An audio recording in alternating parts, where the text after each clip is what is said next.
कृष्णाय वयं नुमः।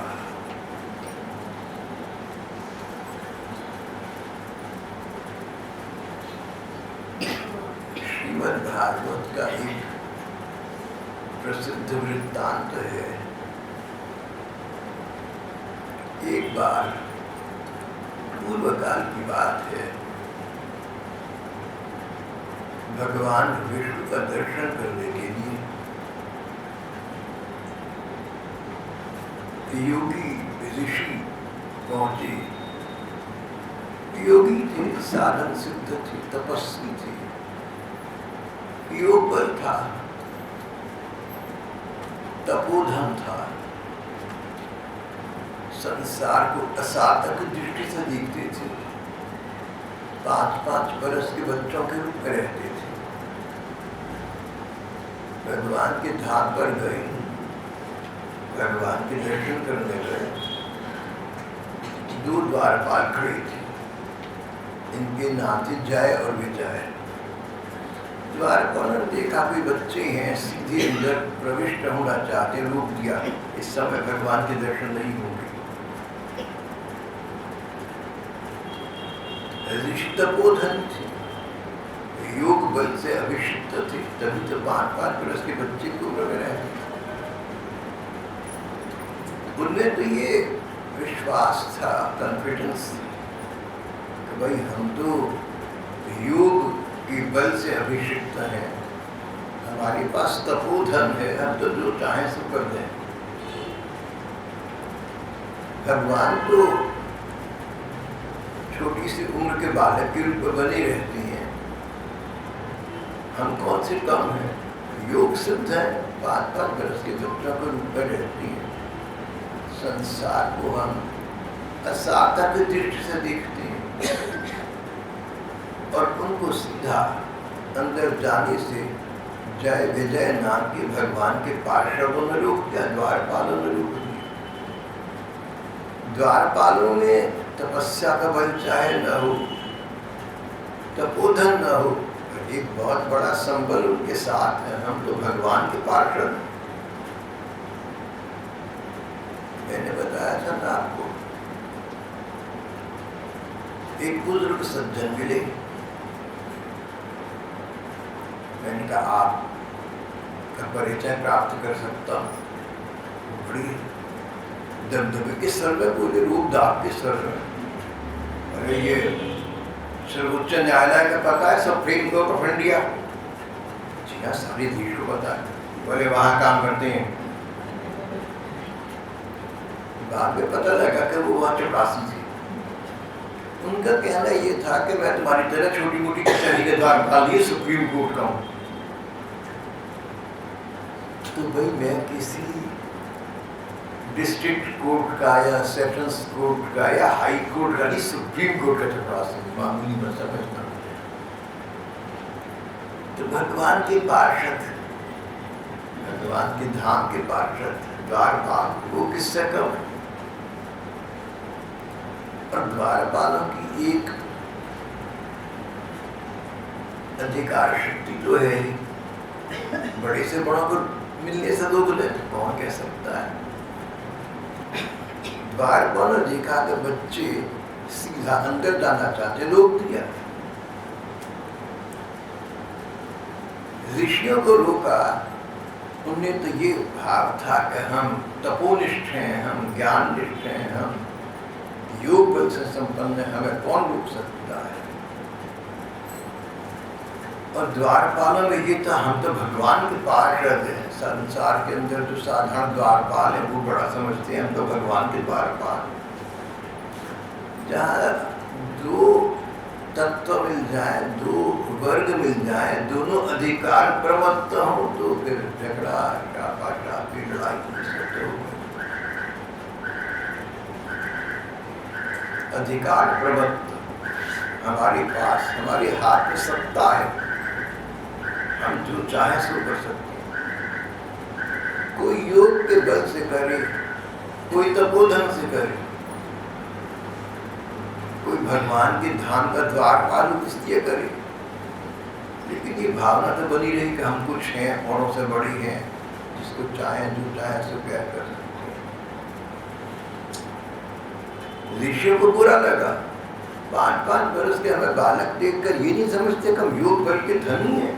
बच्चा सचमुच समझ लिया हमें रोका और योग बल के धनी तो थे, तपस्वी थे, शाप दिया, तुमने हमें भगवान से मिलने से रोक दिया। जब किसी से मिलन की कामना जाग जाए,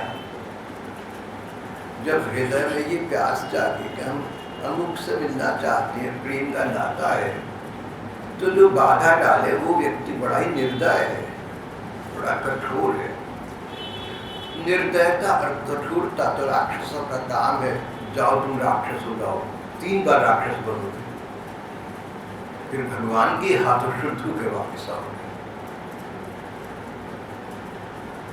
कथा लंबी है, यहाँ प्रसंग ये वो बार बार जय विजय। देखिए एक बात, अगर भगवान के प्रेमी भक्त होते ना, गोपियां होती, हमारे चैतन्य महाप्रभु होते, कभी शाप ना देते, हाथ जोड़ करके भैया हम तो फकीर लोग हैं, हमारी बात तो पहले ही कुछ नहीं है, देख तू मदद कर देगा तो हमें भगवान के दर्शन हो जाएंगे, तू दर्शन नहीं करने देगा तो हमारी बात तो पहले ही कुछ नहीं। कोई भगवत भक्त होता तो विनय और विनम्रता से प्यार से दूसरे को जीत लेता।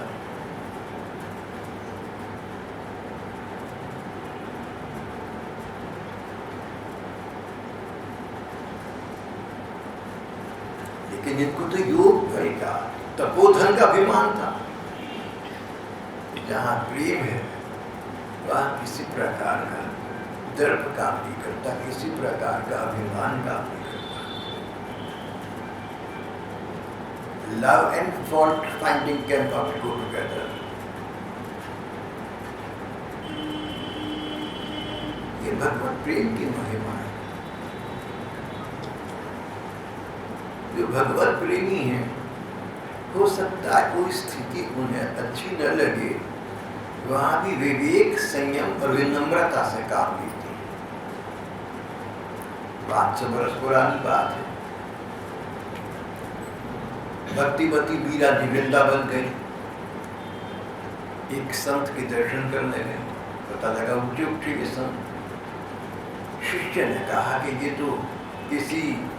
ये तो हमारे गुरु जी तो पुरुषों से मिलते हैं, नारियों से नहीं मिलते। बोले अच्छा फिर बोला मेरी तरफ से संदेश दे दो। महाराज जी, एक पगली बाहर खड़ी है, वो कहते मैं तो ये समझी कि वृंदावन में एक श्री कृष्ण ही पुरुष है, शेष सब उनकी सखी हैं, उनकी नारियां हैं। और पता लगा 2 पुरुष हैं, एक श्री कृष्ण परिका। उन्होंने ये बात सुनी, बाहर निकल कर आए, मीना के चरण माथा टिका दिया। बोले देवी तुमने मेरी आंखें खोल दी, सचमुच पुरुष तो एक मात्र जो आदि पुरुष है, जो परम पुरुष है, वही एकमात्र पुरुष है, वही श्री कृष्ण है।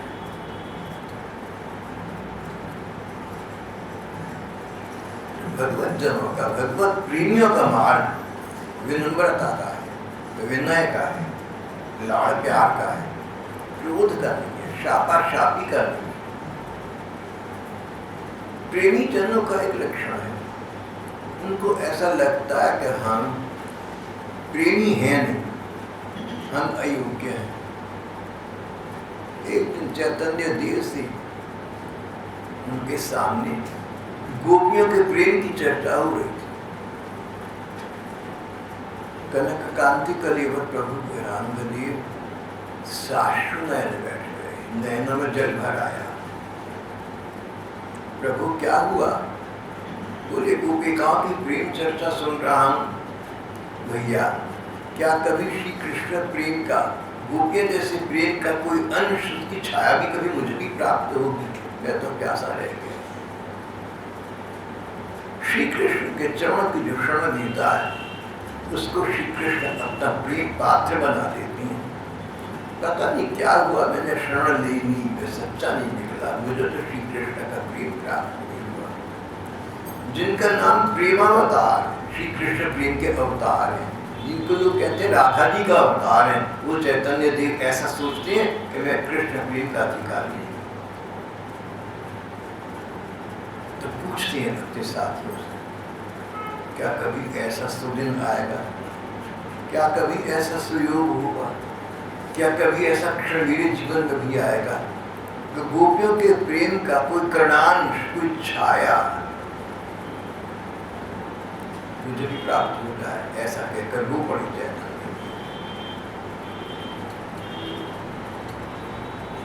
प्रेमी भक्तों की और योगी जनों की, तपस्वियों की, सबके स्वभाव, सबके चरित्र अलग अलग। जय विजय को साथ मिला 3 जन्मों तक राक्षस योनि में रहे थे। पहली बार जय विजय हिरण्यकशिपु और हिरण्यकश्यप के रूप में, 2 भाइयों के रूप में संसार में। हिरण्यकशिपु जिनके पुत्र प्रहलाद जी थे,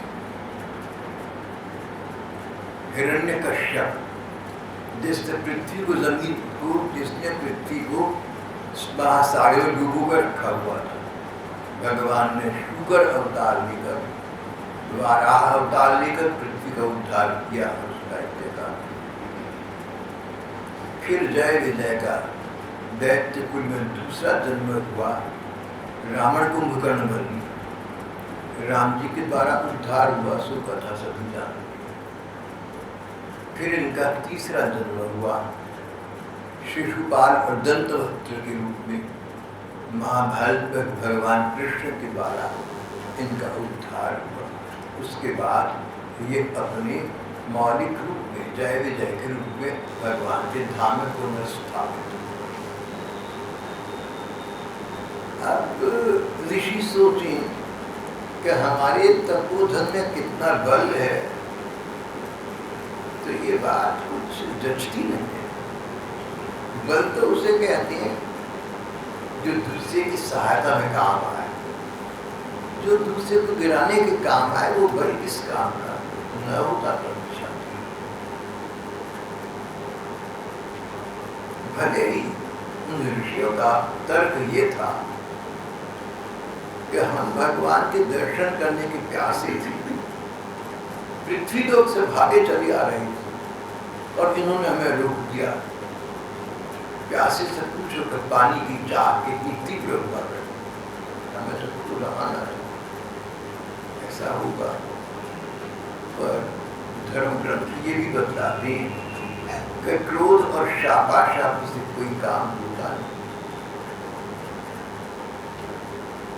और जब 2 व्यक्ति क्रोध पर उतारना है, एक ने दूसरे पर क्रोध किया, आवेग में बोला, उत्तेजित होकर बोला, दूसरा बदले में उत्तेजित होकर बोला, तो ये क्रोध का, उत्तेजना का क्रम, ये सिलसिला, ये तो अनवधि चलता रहेगा, निरवधि चलता रहेगा। इसका तो कोई रोकथाम नहीं। हिंसा प्रति हिंसा का क्रम हिंसा के द्वारा शांत कभी नहीं। तुम दूसरे को वो हिंसा करे, क्रोध करे, उत्तेजित होकर बोले, तुम्हारा अपमान करे, तुम्हारा दिल दुखाए, तुम्हारे साथ कृतज्ञता करे, तुम ऐसा मत करना। नहीं तो तुम भी तो वैसे बन गए, 2 वर्ग बन गए, 2 कैटेगरी बन गए। एक तो उन लोगों की जो क्रोध करते हैं, उन लोगों पर क्रोध करते हैं जो इन पर क्रोध करते हैं। दूसरे को जो क्रोध का पात्र बनने पर भी किसी पर क्रोध नहीं करते। अगर दूसरा व्यक्ति क्रोध करे, बुरा करे और बदले में आप न करें, तो आपका उसका अलग अलग है, वो क्रोधी है, आप क्षमाशील है। और अगर आपने प्रतिशोध की ज्वाला में ध्वस्त होकर, बदले की आग में जलकर आपने भी क्रोध करा कि मैं कौन सा कम हूँ, मैं भी तेरे दुरुस्त कर दूंगा, आप भी उसके वर्ग में आ गए, बराबर हो गया। कथा सुनाई थी ना एक आपको कहने, भगवान विष्णु उठे, लक्ष्मी जी देखा कि भगवान उठकर बैठ गए। जब भगवान, अचानक आप उठे, फिर बैठ गए। क्या लीला की प्रभु, आपकी बातें मुझे समझ नहीं आती। बोले देवी, नदी के किनारे एक साधु पर एक धोबी ने डंडा मारना चाहा, तो मैं उठा, जाके बचाऊंगा। आप क्यों बैठ गए? बोले साधु ने उससे डंडा छीन लिया, मैं दे बिठाऊंगा। बोले दो धोबियों की लड़ाई है, मैं बीच में क्या करूं?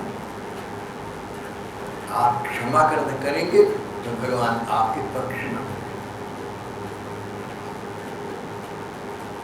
और आप प्रतिशोध आप बदला लेंगे तो भाई आप जानो, वो जाने, जैसा उचित है सो हो जाएगा, देखा जाएगा।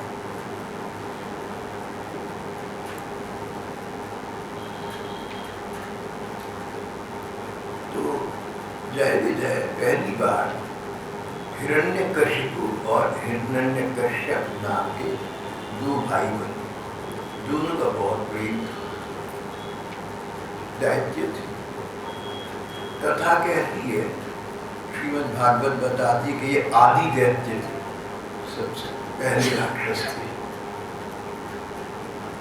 ये बहुत भयंकर आकृति के थे, शक्ल बहुत डरावनी थी, आँख कहीं, दांत कहीं, कान कहीं, पता नहीं क्या क्या इनमें बदसूरती थी। और इसके अतिरिक्त तामसिकता चेहरे पर, दुष्टता, क्रूरता लिखी हुई थी।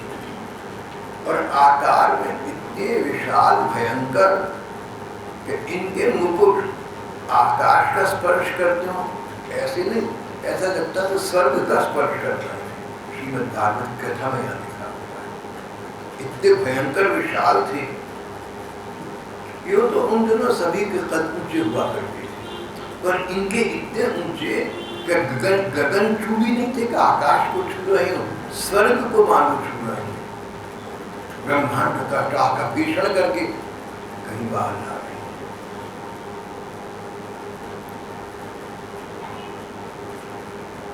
जब सृष्टि का आरंभ हुआ, छोटे भाई हिरण्यकश्यप ने अहंकार में भरकर इस पृथ्वी को समुद्र की महाप्रलय के सागर में डुबोए रखा। ब्रह्मा जी ने कहा सृष्टि करूंगा, पृथ्वी नहीं होगी तो सृष्टि कहाँ होगी? नहीं हो सका। भगवान विष्णु ने शुगर का रूप धारण किया, वाराह का रूप धारण किया, महासागर के जल में प्रवेश किया, पृथ्वी को दाढ़ों पर उठाया, बाहर ला रहे थे तो वो भयंकर दैत्य सामने आ गया।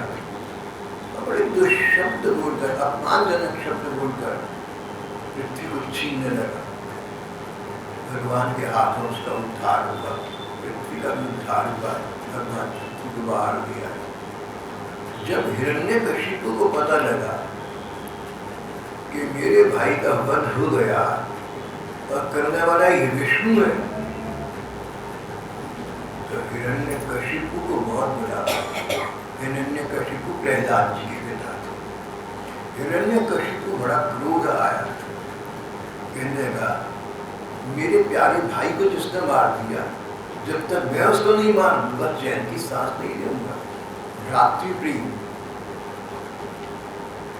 हम लोग बहाने बनाकर ना जाने कितने को कृत्य कर लेते, लोगों को बताने के लिए, अपने बाबरी मन को समझाने के लिए, गलत काम करने के लिए बहुत बहाने ढूंढ लेते हैं।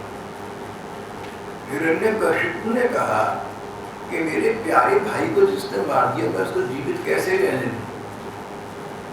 इस विष्णु की आदत है, वैसे तो भोला भाला सीधा है, लेकिन चापलूसी में होता जाता है। इसको अपनी बुद्धि नहीं है, देवताओं की आदत है विष्णु की चापलूसी करना।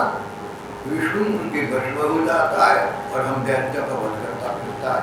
मैं इस विष्णु को ही समाप्त कर दूंगा जिसने मेरी प्यारी भाई को मौत के घाट उतारा। हम गहराई से देखें, सच्चाई से देखें, वस्तु स्थिति क्या है। क्या भगवान ने उस दैत्य को मौत के घाट उतार दिया या अमर जीवन के समीप पहुंचा दिया? भगवान ने तो उसको उद्धार किया। दूसरी बात, हिरण्यकशिपु ने क्रोध किया कि मेरे प्यारे भाई को विष्णु ने मार दिया, मैं विष्णु को मार दिया। सच्चाई क्या थी? क्या उसने अपने आप से सच बोला? क्या उसने लोगों को सच बताया? मन में अहंकार था कि मेरे भाई का अगर किसी ने वध किया तो संसार क्या कहेगा कि मेरे होते मेरे भाई का वध हो गया। अहंकार शामिल है। भाई के वध का दुख नहीं है, दुख ये है कि लोग मुझे क्या कहेंगे।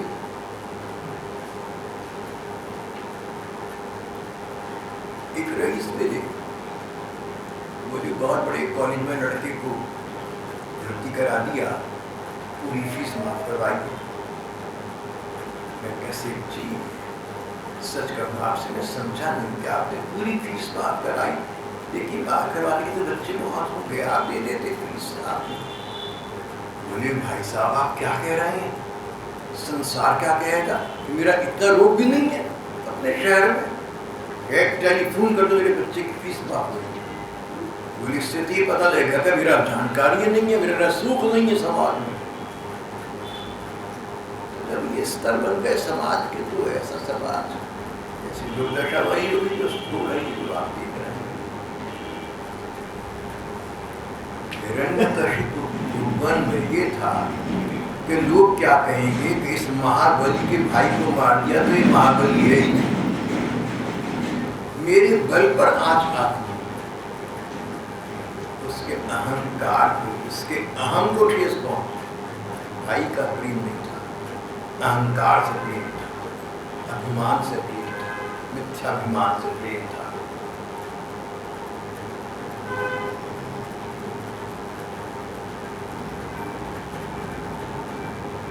हिरण्यकशिपु ने निश्चय कर लिया मैं अजेय बनूंगा, मुझे कोई जीत नहीं सकेगा कोई, ब्रह्मा विष्णु महेश तीन को छोड़कर और कोई भी नहीं। ऋषि महर्षि महाराजा धीराज देवता इंद्र इत्यादि, मैं अजेय बनूंगा, मुझे कोई जीत न सके। मैं अजर बनूंगा, मुझे बुढ़ापा कभी नहीं आएगा। मैं अमर बनूंगा, मेरी मृत्यु कभी नहीं होगी। और मैं संसार का एक छत्र सम्राट बनूंगा। संसार, स्वर्ग, पृथ्वी और पाताल तीनों लोगों का मैं अकेला महा सम्राट बनूंगा और कोई दूसरा मेरी लाइन में खड़ा नहीं।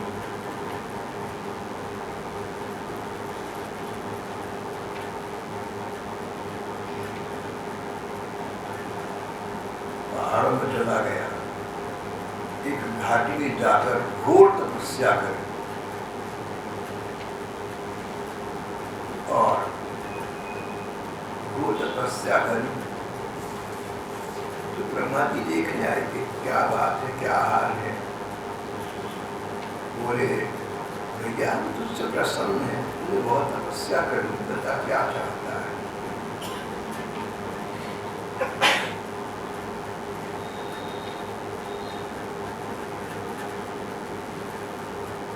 ब्रह्मा जी ने कहा हिरण्यकशिपु तुम्हारी जैसी कठोर तपस्या न तो पहले किसी ने की, न आगे कोई करेगा।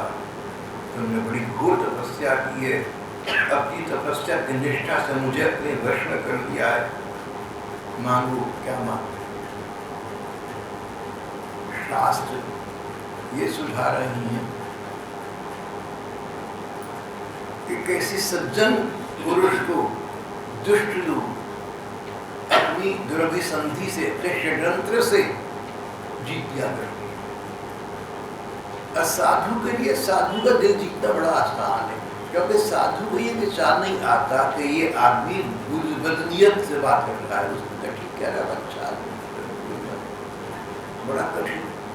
अच्छे लोग दूसरों को अपने जैसा अच्छा समझते, तो जो अच्छे नहीं भी हैं उनका काम बन जाता है। ये हिस्ट्री ऑफ द वर्ल्ड, संसार का इतिहास, इस कहानी का ही दोहराई जाने वाला इतिहास है। ब्रह्मा जी जैसा व्यक्ति ये समझ बैठा कि तपस्या करके शब्द को शुद्ध दिया है। बोले न भूतो न भविष्यति, तेरी जैसा तपस्या तो बच्चा न कोई कर सका न करेगा। कई बार हम जोश खरोश में भरकर आवेग में आकर न जाने क्या क्या कह जाते हैं। जब गांधी को गोली लगी मर गए, तो भारत के तत्कालीन गवर्नर जनरल वाइसरॉय ने, लॉर्ड माउंटबेटन ने कहा था, oh it is too bad to be too good, ज्यादा अच्छा ना भी कुछ बुरा ही होता। गांधी जी इतने अच्छे थे, एक आदमी को देखा प्रणाम कर रहा है, भले ही हाथ में पिस्टल है, उनको विचार नहीं आया कि गोली मारेगा। अपनी जैसे समझते हैं साधु लोग, जब भी गोली मारी तो भगवान का नाम लेकर बोले इसको क्षमा कर देना। अरे साधु साधुता कैसे छोड़े जब दुष्ट दुष्टता नहीं छोड़ता। देखो तुम कहीं अच्छे हो ना, तो अपनी अच्छाई को इसलिए मत छोड़ना कि दूसरा बड़ा बहुत बुरा है, क्योंकि तुम अच्छे हो तो अच्छे बने हो। तो बुरा बुराई नहीं छोड़ता तो तुम अच्छे हो, तुम अच्छाई क्यों छोड़ो। अब तुम कहोगे नहीं फिर तो जीना ही मुश्किल। बहुत भाई कहते हैं मुझे वहाँ यहाँ पर एक बात का ध्यान रखना, अगर तुम अच्छे मार्ग पर चलते हो और दूसरा व्यक्ति जिसको जीवन बीत जाए फिर भी नहीं पहचान पाता, समाज नहीं पहचानता, तो क्या अंतर्यामी भगवान तो जानती है, सर्वज्ञ ठाकुर तो जानती है, सदा सर्वदा का सातों ठाकुर का है, तो क्या भी भगवान के ही चलेगा नहीं? वो तो तुम्हें शुभ फल देंगे ही। धैर्य क्या आवश्यकता है, प्रतीक्षा क्या आवश्यकता है, आस्था को, अपनी निष्ठा को सुदृढ़ अटल बनाए रखना। ऐसी स्थिति में भगवान में हम अपना विश्वास बनाए रखें तो पता लगेगा हम सचमुच भगवत विश्वास। भगवत विश्वास का अर्थ ये नहीं होता कि भगवान हमारी इच्छाएं पूरी करते रहें, हमारे अनुकूल चलें। भगवत विश्वास का मतलब हम उनके अनुकूल चलें। अगर हमारी प्रतिकूल कुछ होता हो, हमारी विपरीत कुछ होता हो, फिर भी हम कहें चलो भगवान ने जो कर दिया अच्छा ही करा, तो ये हमारा रवैया भक्तोचित, हम भगवत विश्वासी हैं। और इस प्रकार के रवैये से भक्त का चरम कल्याण होता है, परम कल्याण होता है। दूरदृष्टि चाहिए, एक ना एक दिन होकर रहता है। तुम कहो कि हमारे जीवन काल में तो वो दिन आने वाला नहीं है। अरे तुम्हें कैसे कह दिया, तुम्हारा जीवन के 70-80 वर्ष का या 85 वर्ष या 100 वर्ष का, तुम्हारा तो अनंत जीवन है, तुम्हारा जीवन अनंत है, न जाने कितने आगे जन्म होंगे। तो अनंत जीवन को देखो, अनंत भगवान की सत्ता को देखो, उनकी कृपा शक्ति को देखो। तो इस व्यापक विशाल दृष्टिकोण से तुम्हारा हृदय विशाल उदार हो जाएगा, तुम तत्वों को समझ लोगे और तुम्हें परम शांति इस संसार में और परम सुख नगरी संसार में प्राप्त हो जाएगा। सशांति अधिगच्छति, भगवत विश्वासी व्यक्ति शांति को प्राप्त करता है।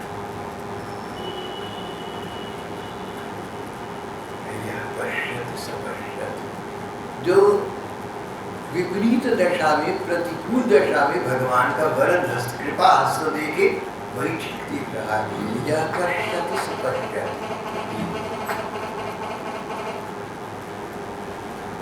ब्रह्मा जी बोले हम तुमसे प्रश्न जो लाओ वह मांगो। उसके जो मन की बात थी उसको तो कहने का अवसर मिल गया।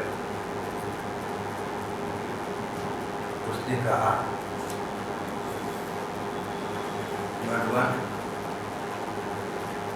आपसे कोई क्या नहीं चाह सकता, क्या नहीं मांग सकता, आप तो जिसको जो चाहे देने को तत्पर रहते हैं। मुझे तो छोटी सी बात चाहिए, बस एक, वो ये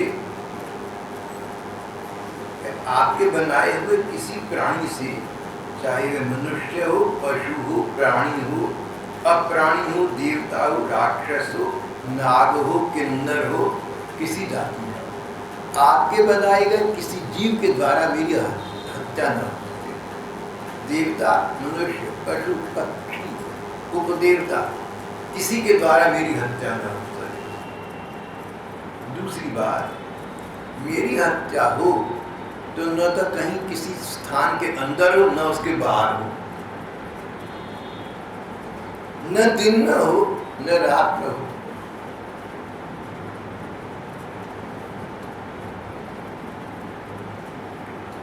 अस्त्र से हो न शस्त्र से हो।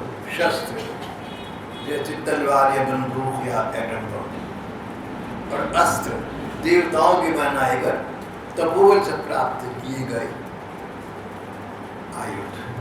न अस्त्र से हो, न अस्त्र से ब्रह्मास्त्र, इंद्रास्त्र इत्यादि आपने नाम पढ़े सुने। न अस्त्र से हो, न शस्त्र से हो। मेरी मृत्यु जब भी हो, न पृथ्वी पर हो, न आकाश में हो, कहीं भी मेरी मृत्यु न हो। युद्ध में मेरा कोई सामना न कर सके। पृथ्वी, स्वर्ग और पाताल त्रिलोकी का मैं एक छत्र सम्राट बन जाऊं। एकमात्र मैं ही महाराजाधिराज बनूं। मेरे बराबरी, मेरे से अगला तो क्या, मेरे बराबरी का तो क्या, मेरे से अगला भी कोई ना हो। श्री दाशरथ उपनिषद में कहा है कि परमात्मा जैसा, कहा है कि परमात्मा जैसे हैं उसके बाद नंबर 2 भी कोई नहीं हो सकता, तो उनके बराबर का तो कैसे हो सकता है, बड़ा तो वो ही कैसे सकता है। हिरण्यकशिपु को भगवान स्थापित करना चाहता था। बोला मेरे जैसा, मेरे बराबर का, मेरे से ऊपर कोई हो नहीं संसार में। इंद्र आदि देवता मेरा उतना कहना माने, उतना मेरे वश में जैसे आपके वश में है। तपस्वियों को और योगियों को जो ऐश्वर्य प्राप्त होता है वह मुझे दीजिए। ब्रह्मा जी कुछ समझे, बोले भैया जो वर तुमने मुझसे मांगा है वे तो बड़े दुर्लभ है, परंतु मैं तुमसे पहले कह चुका हूँ, इसलिए तुम्हें वर प्रदान कर देता हूँ। एवं ऐसा ही होगा। तो वो देना नहीं चाहते थे, लेकिन पहले शब्द दे चुके थे। अब विचार आया कि दुष्ट को शब्द देने से पहले बहुत कुछ सोच लेना चाहिए। ये बात पहले हो चुकी है आपके साथ। निजी जीवन में आप जो चाहे करें, आप कुर्बानी अपनी भी कर सकते हैं, जीवन की कर सकते हैं, पर समाज में, सामाजिक स्तर पर जिसमें समाज का कल्याण हो सो करना चाहिए। तो ब्रह्मा जी को ये बात सुनकर प्रसन्नता तो नहीं हुई। बोले अच्छा है तो ठीक तो नहीं है, पर तुमसे पहले हाँ कर चुका हूँ, इससे मैं तुम्हें ये वर दे देता। अब कोई अच्छा व्यक्ति होता तो कहता ब्रह्मा जी पहले आप हाँ कर चुके, इसका अर्थ ये थोड़ा का विवश हो गए, फिर जैसा आप मुझे समझे वैसा करिए। लेकिन उसके मन में तो षड्यंत्र ही था। उसके मन का तो साजिश ये थी कि ब्रह्मा जी समझे कि मैं तपस्वी हो गया, साधु हो गया, उनसे हाँ करवा लूँगा, फिर ऐसा वर मांगूंगा कि ब्रह्मा जी कोई कीड़ी खीर नजर आए। और ये कहकर ब्रह्मा जी तो अपने हंस पर आरूढ़ हुए, अपने ब्रह्मलोक को चले गए। हिरण्यकशिपु तपस्या के कारण दुबला पतला हो गया था, लेकिन अब तो उसका शरीर स्वर्ण के समान कांतिमान हृष्ट पुष्ट हो गया। वह भगवान विष्णु से द्वेष याद आ गया। उसने पहले इस पृथ्वी के सभी राजा महाराजाओं को जीता, फिर पाताल के अधिपतियों को जीता, फिर स्वर्ग के देवताओं को जीता, देवराज इंद्र को जीत लिया। इन सबको अपने यहाँ द्वारपाल बनाकर दरबार में खड़ा कर दिया। इंद्र के क्रीड़ा कानन का नाम नंदनवन है, जहाँ इंद्र बड़ी बड़ी अप्सराओं के साथ सुख भोग करती रहती है। नंदनवन को उसने अपनी राजधानी बनाया। अप्सराएं उसके कहने में थी, उसके अनुसार नृत्य कर रही थी। इसका सुख भोग और ऐश्वर्य तो देवराज इंद्र से बड़े बड़े योगी ऋषियों सबसे बढ़ चढ़ कर था।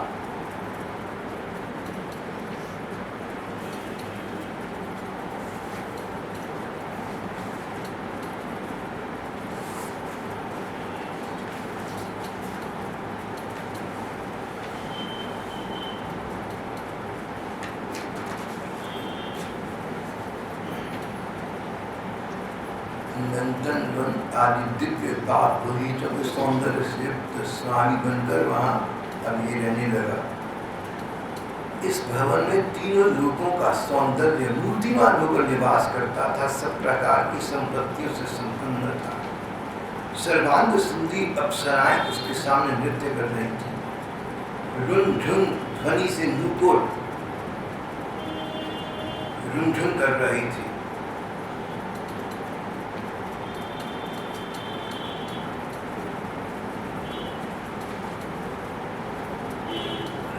हिरण्यकशिपु तीनों लोगों को जीतकर सबका एक छत्र सम्राट बनकर बड़ी स्वतंत्रता से वहां विहार करने लगा। कठोर हृदय बहुत था, हृदय में कठोरता थी।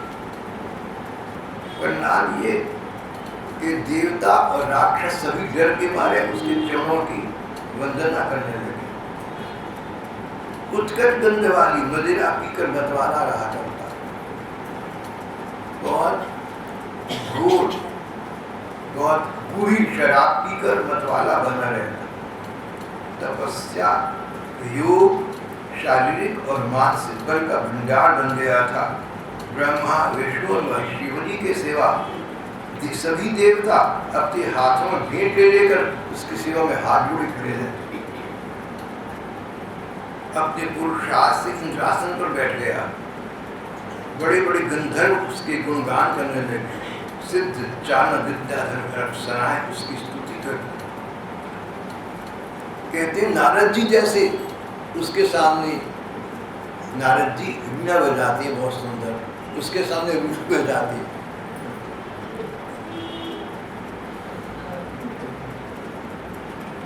नारद जी वीणा बजाते हैं।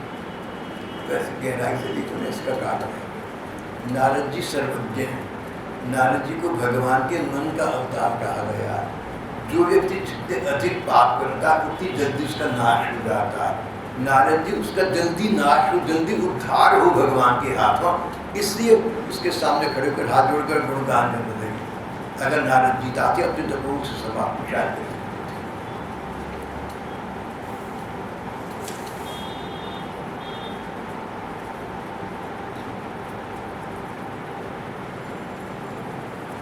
कथाकार कहते इस प्रकार वो त्रिलोकी का एक छत्र बादशाह बन गया और अपने तन और मन को प्रिय लगने वाले संसारी सुख भोगों का स्वच्छंद उपभोग करने लगा। परंतु इतने विषयों से भी उसकी तृप्ति न हो सकी, क्योंकि चाहे वो देवताओं का राजा बन गया, राजाओं का राजा बन गया, लेकिन था तो गुलाम। जो आदमी मन पर नियंत्रण न कर सके, जो तन पर वश न रख सके, वो तो अपने तन मन की गुलाम हो गया, दास हो गया। उससे बड़ा गुलाम कौन होगा? मन जीते सो जीत, जिसने मन को नहीं जीता वो तो गुलाम।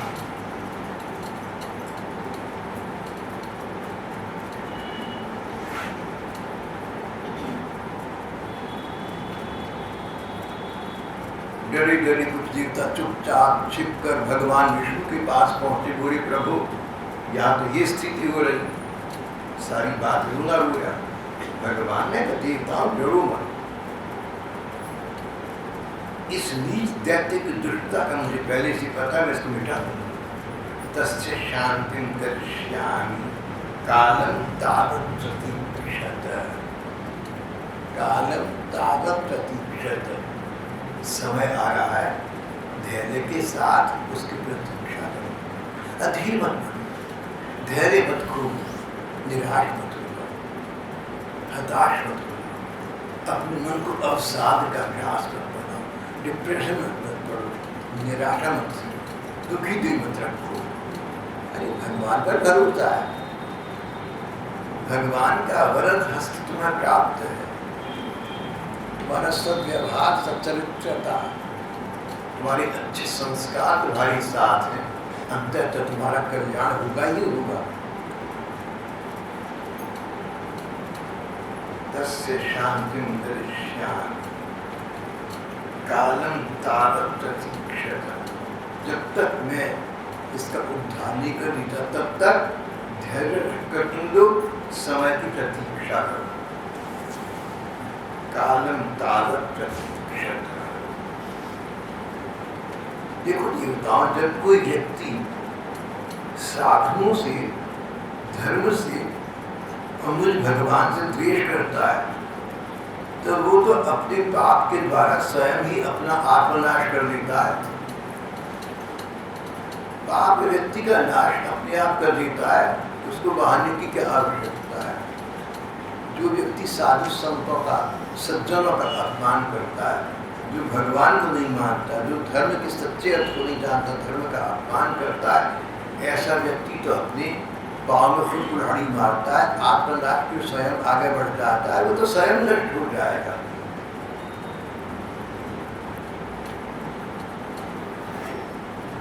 तो जो पाप हैं वो तो कार्ल मार्क्स के पूंजीवाद की भांति अपनी मृत्यु को जन्म देकर संसार में आते। Capitalism carries the seeds of its own destruction.